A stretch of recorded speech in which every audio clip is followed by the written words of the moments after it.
What's up, my friend? Welcome back to another video. And today I wanted to share with you the biggest lesson that I learned this year as a composer. And I hope that this will be useful for you as well. You can carry this into 2024 and beyond. And it's one of those mindsets that I think will basically shape the way you approach the art of composing as a whole. So it's really, really powerful. And I just discovered this for myself like literally a month or two ago. So, what is this big revelation? For me, it really is that I don't need to be inspired in order to write music. And it sounds like such a simple and obvious thing, but if you think about it, a lot of us are only doing music as a hobby, and myself included, right? Like my job, yes, it includes this YouTube channel and building my courses and stuff, but while that's related to music, I'm not really writing music as much, so it doesn't require as much creative output. Whereas when I'm writing music and I'm actually playing stuff, trying to come up with ideas, that uses a completely different part of my brain, and I was always of the thought that like I need to be inspired in order to write music that I enjoy. To me, it makes a lot of sense because if I'm able to write something that just flows naturally, I don't even have to try, then I know that like I'm in a state of creative flow, and anything that comes out, I'm pretty much going to like. I've discovered that through experience over the years. But that being said, the latest or the last major project I worked on was my debut album back in 2021. So it's been over 2 years since I wrote pretty much anything. And while that allowed me to, work more in my business and spend more time doing other things, I kind of had to think like I got into music in the first place because I enjoy writing music. So I'm not really as musically productive as I feel I should be, and that's when I kind of resolved to make myself write more music in the coming year 2024. And at the time of this recording, I decided to make three major projects. I won't reveal them just yet, but as they come along, I would love to share them with you. But basically, having a sort of deadline for each project allowed me to sort of visualize what I had to aim towards and then sort of work backwards in order to meet that deadline. So that means I can't just hang around and just wait for inspiration to strike, because that could be never, right? Realistically, that could be never. That could never happen. Um, so that just means like if you have something to look forward to, then you kind of work backwards to decide what you need to do to reach that goal, and you have to start taking action at some point to start making inches and work your way towards that goal. So for me, I knew that I wanted to release this first major project next spring. At the time of this recording is the end of 2023, so I have a few months to get there. And this is going to be a collection of pieces. It's going to be dedicated for solo piano and solo instruments. I said I wasn't going to reveal it yet, but here I am. And basically, I knew that I wanted multiple pieces. So if I wanted to meet that deadline and actually hire live players and performers, I know that I have to get the music written before I can really do any of that, right? So that told me, okay, I have to start writing my music. And even if I'm not feeling like it today, if I'm not feeling motivated or inspired, maybe something can work. So a couple months ago, I started working on this project. I sat down, I played a couple of ideas on the piano, and in the first maybe 5 to 10 minutes, nothing really came out. And it was just that usual, like, oh, I feel like I'm trying to force ideas, nothing's really working, why am I even doing this? It's not gonna happen. But then I played an idea that I actually did like, and suddenly I was inspired, and I know that I wouldn't have gotten that idea if I hadn't been noodling around for the first 5 to 10 minutes. So those are the sort of moments where I consider them happy accidents. Like they happen accidentally. Like you come across an idea that you didn't even mean to, but you grow up really, or you end up really liking it because it just kind of rings with you in a really good way. So that being said, when I finished that idea, I fleshed out that idea, I basically had a completed piece within a couple of days, and I was really happy with that.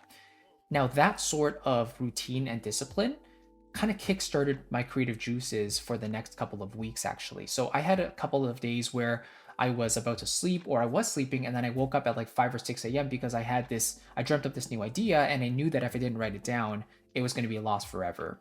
So I had to rush into my computer, write that down, and a couple of these pieces that I'm writing, they kind of came out within an hour or two because I was kind of in that creative flow. But I don't think that would have happened if I hadn't forced myself to write the first piece to begin with, if that makes sense. So I kind of compare this to exercise a lot. If you think about it, like a lot of people don't enjoy the idea of exercise. Yes, exercise, everyone knows exercise is good for you, but no one really enjoys physical pain unless you do it for a long time and you kind of know what to expect and your body's sort of used to it. But especially when you wake up, if you're a morning person and you like getting your workouts done in the morning like I do, sometimes I just have to force myself to do it. Even if I know that like I'm tired, I'm feeling a bit lethargic today, right? Getting past the first 5 to 10 minutes is the hardest part because that's when you're warming up your body. Things aren't quite moving yet. But when you start getting into the routine, you kind of have that structured program that you can follow. That's when things start loosening up and the process just gets easier and you end up actually enjoying it. And you know that you just had to get past the starting point, right? So I think creatively, it's a lot of the same. It's difficult to do it in the beginning, but once you get past those first few minutes of just trying out ideas, discarding the things you don't like, you can stumble across a few things that you do like, and then that can develop into, a complete A section. Maybe you add in a B section, you develop the entire piece around that, and before you know it, the entire piece is finished. So all that to say, you really don't need to be inspired in order to start writing. Yes, it might feel like you're forcing ideas, and I know that it still feels that way to me a lot of the time, but you just never know what can happen. If you just make yourself write a lot, like let's say 10-15 minutes to writing a day, that can be really useful, right?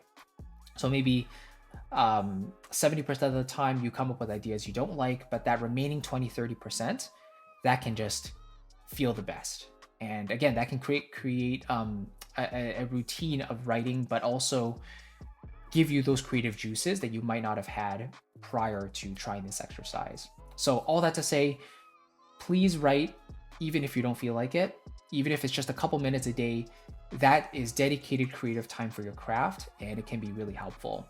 And I told you before, like that's one of the reasons I don't really write music as a living, is because I don't really like having deadlines to be forced upon me in order to meet them. But I realized that if I have my own deadlines and my own personal projects that I'm trying to reach and trying to accomplish, having deadlines absolutely is a must, because it gives me sort of a framework to follow. I know what I need to do leading up to that goal, that deadline, and so I can kind of take it step by step. And writing music really is the first thing. So hopefully that kind of makes sense. Write music even when you don't feel like it. And yes, it might be painful sometimes, but it's part of the creative process, and professionals definitely have to write when they're not feeling it as well, right? But it's part of their job, and that's something they've resolved to putting up with. And sometimes when the ideas start to come out, they start to flow, nothing feels quite like it. It's an amazing feeling. So let me know if you have any questions about that. I know this is a little bit more philosophical, right? It's a bit more of a mental approach, but if you want more of like the physical step-by-step tangible approaches to maybe starting with your initial idea and coming up with a polished piece of music, then I can give you my complete Composer's Framework workshop that will literally walk through step-by-step on how to go through the initial idea all the way to the polished final master. I'll share with you every single step along the way, as well as my virtual orchestration roadmap in case you are curious about using your sample libraries and producing a full mockup using your libraries. And I'll share with you my complete method there. So you can watch it absolutely free using the first link down in the description box below. Those will give you those tangible steps to help you get there. But again, this is a bit more of a mental framework today. Hopefully it was useful, but let me know if you have any questions about it, and I'd be more than happy to help. So thank you so much for watching. I'll catch you in the next one, and I'll see you very soon. Take care.